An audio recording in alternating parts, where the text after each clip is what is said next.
I'm going to keep it brief and let the smart people talk. I just want to say compliance is a fact of life, and it's a deep, topic. There's a lot to know, but the simple thing to keep in mind is that you need to figure out how to make compliance not be a separate expense, not be a separate effort. It needs to be woven into what you're doing.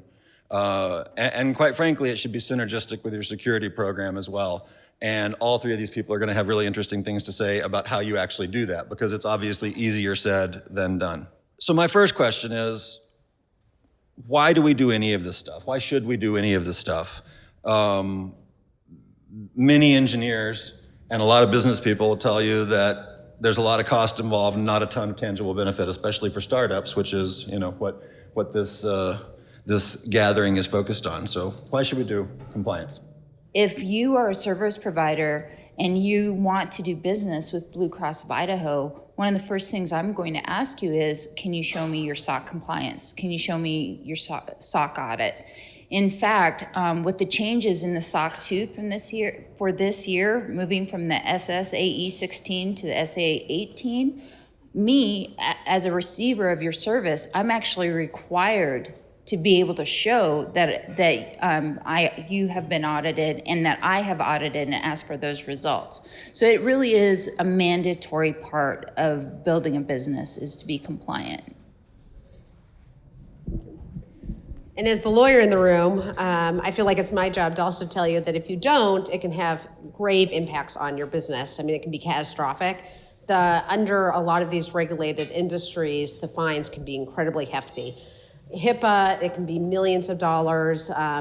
Just last year, Memorial Healthcare System was fined $5.5 million for failing to implement workforce access policies. And that's one of the building bones to a security system. And so, it can really just be a business ender.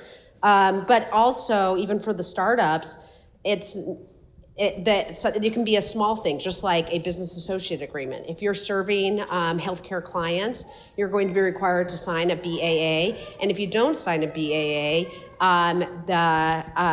the federal government can come after you and give you fines and then impose requirements. And so just last year as well, the government was going after a bunch of different people who weren't signing their BAAs and fining them about $30,000 or in the tens of $1,000s, but also making them sign up for compliance programs. So even small fish can get dinged for this. GDPR's obviously has the most rigorous program, but then also the highest fines. And later we can talk about whether or not you might be subject to GDPR. But if you are, the fines can be up to 20 million euros or 4% of your annual revenue, which is huge.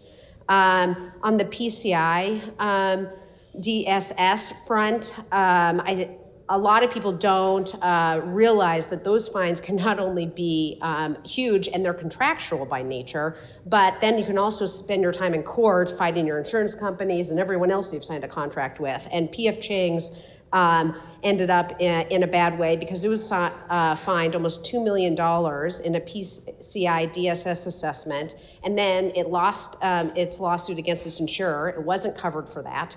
And that was for a breach of 60,000 credit card numbers, just of its customers coming in and out the door. And so obviously, though, if you're a startup, you're probably not going to be looking at those types of fines, but you can still end up with a breach or security interest that shut your doors. And 60% of small businesses go out of business within the 6 months of an attack. So starting early and thinking through security can really make a difference in whether or not your business stays open after an attack. Speaking kind of from the implementation side, I'm a kind of a geek. Compliance was a dirty word, right? I didn't want to hear that word. I didn't want to have to do compliance. It was this is so much work. And so I completely understand this question. But in the last few years, actually looking and working through PCI and SOC 2 and these other compliance things, what I've learned is a lot of compliance requirements are really just best practices. These are things that we should be doing anyway. And so to me, why should we do it? It's the same reason as why do you develop good code? Why do you write good code and not use go-to statements all over the place and spaghetti, right? Yeah, you should change default passwords. You should use good passwords. You shouldn't use shared accounts. These are just do it right because that's the right way to do it. There are some checkboxy things maybe, and those maybe are a little bit more painful, but I think to start with, it's really not as bad as you think. A lot of times you just hear compliance and you go, ooh, and you just want to look away. And the second reason that I think is pretty important actually is it can really drive business. So Kount is still a relatively small company. We're 150, 160 people now. And we recently did our SOC 2 about a year ago. And why did we do it? Was it because I was demanding it, to ensure that every checkbox was checked? No, it was actually our salespeople coming to us because big customers like Blue Cross of Idaho have started to ask for it, demand it. They won't do business with you if you're, working with sensitive data or putting them at risk. So at some point it becomes a business enabler to be able to talk a little bit about how you do things the right way and how you're compliant with their security needs. So those are two big reasons I think security and compliance can be important. Somebody, a very perceptive but snarky person on the internet said that your money is better invested in a PR strategy than a security strategy. And to a certain extent, that might be true for large companies. But as Claire said, small companies go out of business when they get hit with these kinds of things, especially if they're in a situation where they can be sued for negligence or held negligent in some fashion. What is the right time? When should a company start putting meaningful budget against security and compliance activities? And if you can you talk a little bit about the inflection points for a company relative to size or complexity or, amount of revenue or any metrics that help people to think about when and how they should be spending on these things? Well, I think one of the things we've discussed is if you can start early thinking, incorporating a security framework into your practice from the get-go, then you won't have as many inflection points that make you just completely change course. So it's having the founders, the higher ups, the people that are in it day to day thinking about questions like, do we really need to connect or collect this personal data? Because if it doesn't bring any business value, it's just adding risk to your business. So these are questions when you're building products or providing services from the get-go that you can think about and you can add value to your business and enable better business as you start to work this compliance. But I think some of the key inflection points have already been discussed, and that's when your customers and your clients are asking you. If you are doing the things that you need to be doing so that when you do start going through your SOC audits and the first is your type 1 and then you move on to your type 2, then it's going to be a lot less painful. You're not going to have to be completely rewriting the way that you go about it. What I'm seeing with my clients is that what happens is that they start getting bigger and bigger customers, and like the Blue Crosses of the world, and as they ask for things, the only way that they're going to get that work is to deliver. And so I think that if you can get ahead of that, then not only are you going to be able to get the customers when they ask, but you're going to be able to open yourself up to a much wider market. Yeah, and so some of the things that I've seen with Kount as it's grown is the initial kind of point that we're aiming for is just compliance with the regulations that we were most subject to. So PCI was our big one, right? And so that was our first thing, was let's just get compliant with PCI. And that's not saying a ton because PCI is kind of a low bar in some ways, but that's kind of your first thing. And then we started getting customer audits. Our large customers would come through and they'd want to know more. And so as we grew and as we had more and more of these large clients, it starts to become something that doesn't scale anymore. You can't have every customer want to come on site and do an on-site audit. It's going to just eat up all your time. You have 10 different masters trying to define what your practices look like. And so that's where you start to have to grow and you have to develop your own framework, your own standards. And that's, I think, when you start to get into some of these other external audits like SOC 2 or ISOs. And it's being able to push back on these customers, because every customer has their own unique requirements that they think you should line up with exactly. And it's a lot better as a growing organization at some point to be able to say, look, we meet this standard and apply it to yours, rather than letting them dictate everything to you. So those are some of the things we saw as we grew from a really small company to a kind of a mid-sized startup. If you build it correctly when you're starting and you don't create that tech debt for yourself, then gaining compliance won't be that difficult. So if at the very beginning, if you start thinking about, well, how am I going to give people access to this important data? How am I going to control access? How do I know what my data is? If you start answering those questions early, then when you do see a benefit to being compliant, it's relatively simple to just go through and be able to validate the controls that you put into place.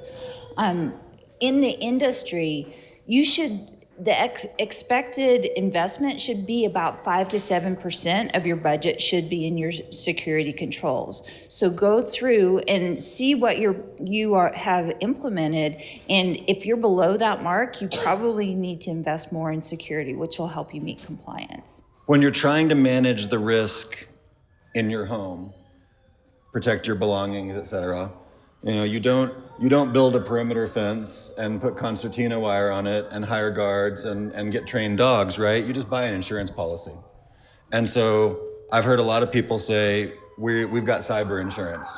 So talk about, what cyber insurance is good for and what it's not good for. And can these guys just go and get a policy and be done with this until they get bigger? Especially for a company of a startup size, insurance is just not, it doesn't help. Because if Kount has a serious data breach, we're going to lose 50% of our clients. We're going to go out of business. If we don't go out of business, we're going to be set back 5 years at least, right? It's just too big of an impact for a small company. If the first thing when I search for your company on Google is 1 million records breached and blah, blah, blah, I'm not going to go with your company. I'm going to go with a competitor, right? And so you're going to lose your existing clients, your reputation's going to be damaged, and you're not going to get new clients. And so an insurance policy for a small company, to me, we carry one, but is $1 million going to help when the company's going to have to close its doors? I don't think so. There's, what it pays, it's still a relatively new market, cyber insurance, and there's many instances where people bought insurance and thought they had coverage and then didn't. So I think it's something you have to understand what you're trying to buy and what you're trying to protect yourself from, and then treat it as a business decision. Last question was about inflection points, and a good inflection point is when you're at a point in your business life where you're like, I should probably go out and get some insurance. And at that point, and I would recommend that you at least consider this early on. I mean, when I'm meeting with clients and they're starting their business, I tell them they should at least meet with an insurance broker. Insurance brokers aren't going to charge any money. They're going to work off commission, so it's their job to sell this to you. And that means they need to sell you a good policy. And there's obviously better brokers than others. And so the first thing to do is get good referrals, meet with multiple people. I'm always happy to refer clients to brokers, the ones that I think that are educated, the ones that I call that help us on claims. I mean, we can provide you with recommendations. And obviously, there's going to be some brokers that are better in the tech space than others. And so when you meet with that broker, the one thing to keep in mind about cyber insurance is that unlike like your CGL policy or something else, there's not a form. You're negotiating the terms of that agreement. And so the good news is that the policies are all over the map, and you can get better policies with lower premiums than some of the other things on the market. If you work with a broker that will actually compare them, it's amazing to find that you can pay less for better coverage. But you want to take the time and work with a broker who actually is going to provide you a spreadsheet and show you what you're getting. And the next thing to be thinking about is the reason why you want to ask and just do your homework is you might find that it's not worth paying for a policy that's going to cover your breach notification costs after $1,000 or even $10,000, but that you can get coverage at a relatively inexpensive price for the catastrophic event. And that coverage might keep your business open. You might end up being the 40% that stay open because you're able to get enough coverage to keep your business open and rebuild your reputation, and 2 years later, you can get those clients back. Because the reality is, or the customers, is that these types of attacks occur. It's not if it's going to happen, it's when it's going to happen. And so the way that you respond and build back is what may bring those clients back and to be able to enable you to get your business. But what I would recommend is consider cyber insurance early and think about catastrophic coverage as opposed to covering all costs, because that might be what keeps you open. Make sure that whoever has, purchased the policy also communicates what the requirements of those policy is to the team who has to actually respond if an incident happens. There have been many cases where, they have $1 million of insurance for a breach, but it requires that within 72 hours you do this, you call a firm who's doing this, you got notification. And if you miss those checks, you're not getting that check. Yeah, they're serious about it. It's always been incredibly valuable to me to get my team of advisors, right? Because you need a team of advisors. Nobody knows all this stuff. You need an attorney. You need an insurance broker. You need other types of experts. It's always been very valuable to me to get them together and just watch them interact, right? And quite frankly, you can learn something about your attorney if you're not fortunate enough to be able to use Claire. You can learn something about your attorney by who they recommend you to talk to, right? And by watching them interact as you're working through the details of what kind of policies you need. And quite frankly, by watching whoever's in charge of your security, if you're the CEO or a business person, or watching your CEO interact with both the lawyer and the broker, and you're gonna learn a lot about how it's gonna be to manage a compliance program in your company just by being in the room with these people and seeing how it's gonna be when something goes down. So now that we're crystal clear that we need to take the security and compliance stuff seriously, how do we factor it into a business strategy? Because I always find that's super hard, and it ends up getting put off. So what are some things you should keep in mind? What should non-security professionals think about? What should, tech people who are wearing a security professional hat, permanently or temporarily, how should they help their business people? What can you say about how that works? It's part of your business strategy, and part of business is you take positive risk and you take negative risk and you calculate that into how are we going to do business. And so I think what I hope you take away from us today is, one, there is a lot of complexity to this that you should loop in an expert. If you have someone who's a genius widget maker, they probably aren't the right person to have in front of your compliance program. And the other thing is probably to don't get overwhelmed with it. Just kind of work it into your entire program. Just know that you have to think about this stuff. I speak with service partners frequently, and many times I work with people and they haven't even thought about it. I ask them, well, tell me about your security controls, and they'll say, we use Microsoft. I'm like, that's not a security control. So think about that. And when you're a startup and you're starting out, you don't have a lot of money to put towards resources, but hopefully you have some time. And so take advantage, this is a hot topic, take advantage of all the free resources out there. Obviously there's a million things on the internet, but there's tons of different events like this going on year round. Like I host a cybersecurity breakfast series every spring on various topics. There's so many different free resources out there that, it seems like every event, just because this is an area that I practice in, I'm always getting calls to speak on this. And so there's a lot of free resources, and attorneys, insurance brokers, CPAs, we like being involved with businesses from the ground up. And we don't need to, as a business attorney, I get that you don't have a lot of money and you're not going to put it all towards compliance. But that doesn't mean that you can't come to some of our different events that we can meet to talk about some of your top priorities. Sometimes an hour of counseling goes a long ways. So from a business standpoint, if you find the right professionals that understand that you need to prioritize and that you're going to focus a lot on this on your own and educate yourself, and as you grow and gain more revenue, you can then utilize the experts, then I think that you can really have that business enabling approach. And the last thing I just want to say is one thing to keep in mind is as you're out trying to generate revenue and build your business is that a lot of your products or services have a margin. I mean, let's say you have a 10% margin, and you have to sell a lot of widgets or a lot of services sometimes to make $5,000. And so if you can find ways to save that money because you do things like you recognize that, I don't need to collect all this personal data, and all it's doing is creating complexity. I'm having to spend more money to store it. I'm creating risk around it.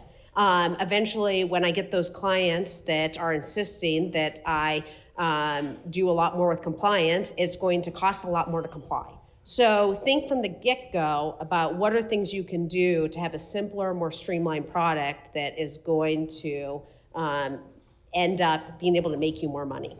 When Kount started, we decided, we wanted to have access to full credit card numbers because it helps us best identify fraud for credit cards. Well, could we have gotten 95% of our functionality by accessing a masked version of the credit card number that isn't under PCI?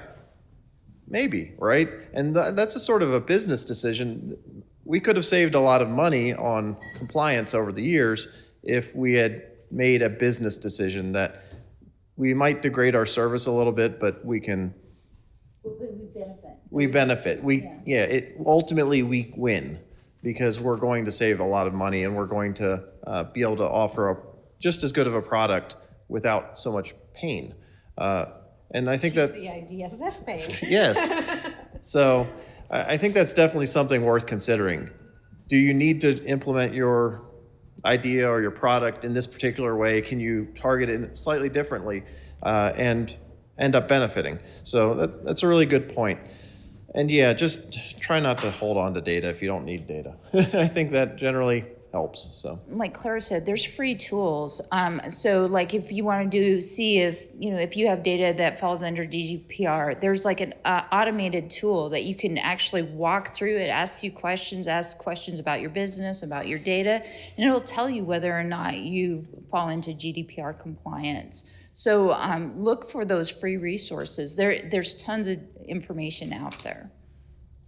Yeah, and along those lines, and we've been talking a lot about personal information because that's what HIPAA and that's what GDPR cover. Obviously, PCI DSS is credit card information, but also if you are a tech startup, you probably have trade secrets, proprietary information that is your highest value, and that's the reason why your business is going to succeed. And so you also need to be thinking about what are you doing to protect that? And sometimes that gets missed in all of this. You may not be collecting a lot of personal information, but you obviously have very important proprietary information that's the backbone of your business. But then you probably at some point are going to have a few employees. And every single business gets subject to all of these different regulations, or at least the basics, whether it's state breach notification laws or the FTC Act and various things like that, once you start collecting employee data. So you just can't turn a blind eye to this. So let's combine our last two questions. So what do these guys need to know about PCI, HIPAA, and GDPR? Since you guys are variously expert in these things. And at the same time, or in the same round, let's also have any final words of advice or guidance or encouragement that you have for the crowd. About PCI. So PCI is the payment card industry, right? Credit card data. My best advice about PCI is avoid it if you can, right? As much as possible, try not to deal with credit cards. As a smaller company, there's no reason to handle payment processing internally. There's no reason for you to process credit cards if you can avoid it. You are going to pay a fee, right? You outsource this to someone else, like a Stripe or Braintree or whatever. You're going to pay a couple of %. But you get a great business benefit in that you're putting the vast majority of the liability of that compliance and the security of that data on that provider. And so, yeah, it costs you a couple %. It is an overhead, but it's something I highly recommend. Now, even in that case, so like maybe you have a website and you're using a third-party provider, you're still subject to PCI in that your site redirects to a provider who's taking credit card data. However, that means that you can generally get away with what they call SAQs, which is a self-assessment questionnaire. You can become PCI compliant by answering a small subset of the larger PCI data security standard. So rather than answering 280 some requirements, you might answer 10, 20, 30. They're pretty simple things. Change your passwords. Yes, we do that. Have strong passwords, things like that. So if you can at all avoid it, that's what I recommend doing. PCI doesn't have to be a big thing for a small company. Really, until you're seeing about 1 million credit cards a year, you're not a higher level PCI merchant. So you can do self-assessments, and it's pretty straightforward. That's definitely what I would recommend. If you're dealing with more than like 10 million credit cards a year, yeah, you probably should be hiring some PCI people and doing it that way. But for small companies, try to avoid it. The European Union in May implemented the General Data Protection Regulation. It applies to all the European Union member states. It applies to a few others that have signed up in the economic EEA. And then also the UK is subject right now. They will be post-Brexit doing some version. They're not going to be, the whole Brexit thing is up in the air anyways, but they're not going to be just walking away from GDPR. And since we're an English-speaking country, so often I find my clients are calling me first because they're finding customers coming out of the UK. So I think you can basically assume that whatever the UK is doing now or going to be doing is GDPR as well. And it is the most rigorous compliance policy to date. California has adopted recently something we like to call as GDPR Lite. It's not going to be implemented for a while, and they're still amending it. It was unusual in the sense that someone with a lot of money got it pushed through the election process, and the legislatures then turned around and passed something in response, and now they're working on amending it. So instead of getting into the details on on GDPR Lite, I think we can hold off and see where it ends up. But I think the reality is that 5 years from now, it's very likely that all industries are going to have some form of a HIPAA. HIPAA revolutionized the healthcare industry because it forced providers to focus on privacy and security.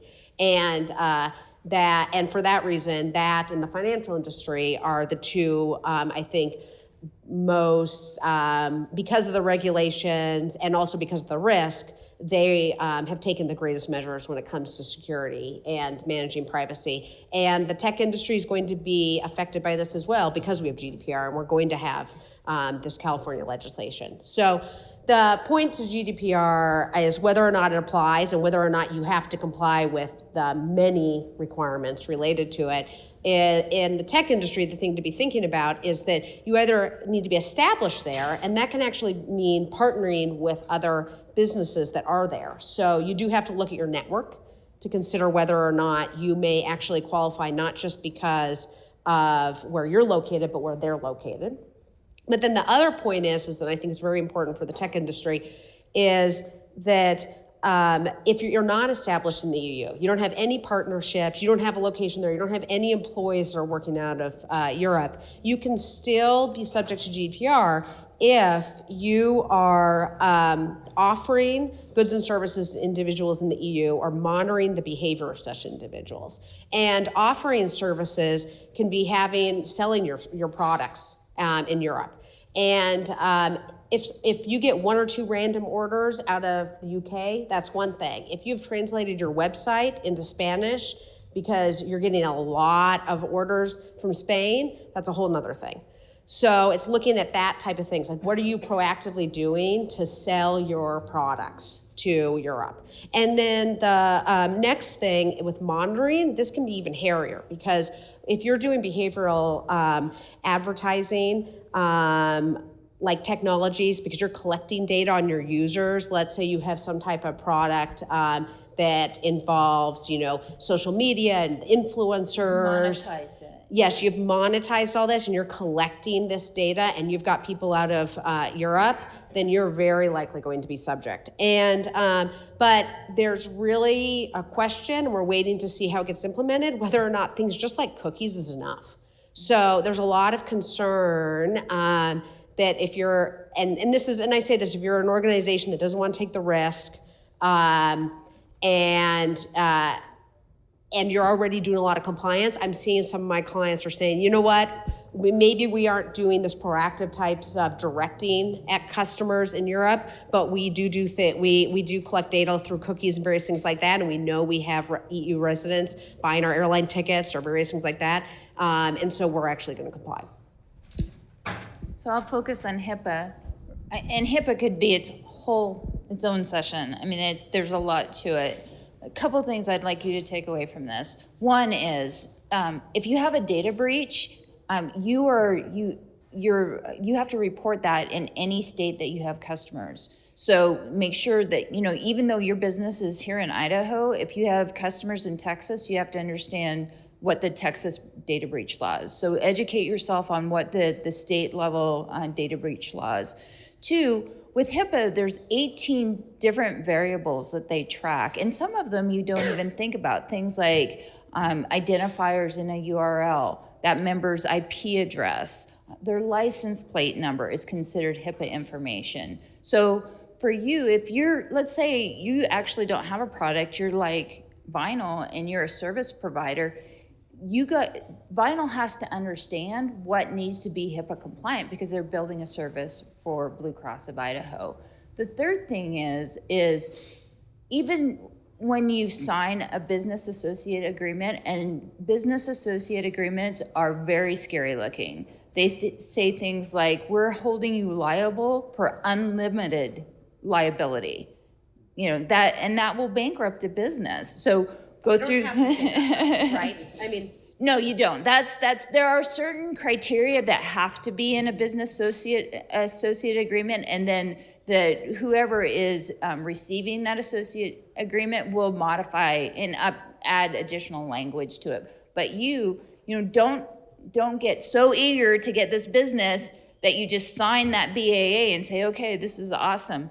unlimited liability. Woo! And the third thing is you can be fined under HIPAA. Like you can be liable for a HIPAA fines, even though you're a service provider and you've signed a BAA. The OCR has a name and shame site where they list out all of the data breaches, and one of the check boxes is, did they have a BAA in place? In fact, when you look at the data breaches, like 80% of the data breaches that happen in healthcare are because of a service provider, someone who signed a business associates agreement. So it is something to take incredibly seriously. If you do want to offer your service into the healthcare industry, understand that you are probably going to have to invest more in security and compliance to be able to do business there. So as the attorney, I want to follow up on the BAA. There's certain things that have to be in the BAA. You can't negotiate that out. However, a lot of BAAs are going to have terms that can be changed. And so take the time to read it. And Google BAAs, you'll find tons of forms. Our law firm has a form available online as well that we consider our middle of the road form. We give to clients who don't want to spend a lot of time negotiating their BAAs with their vendors.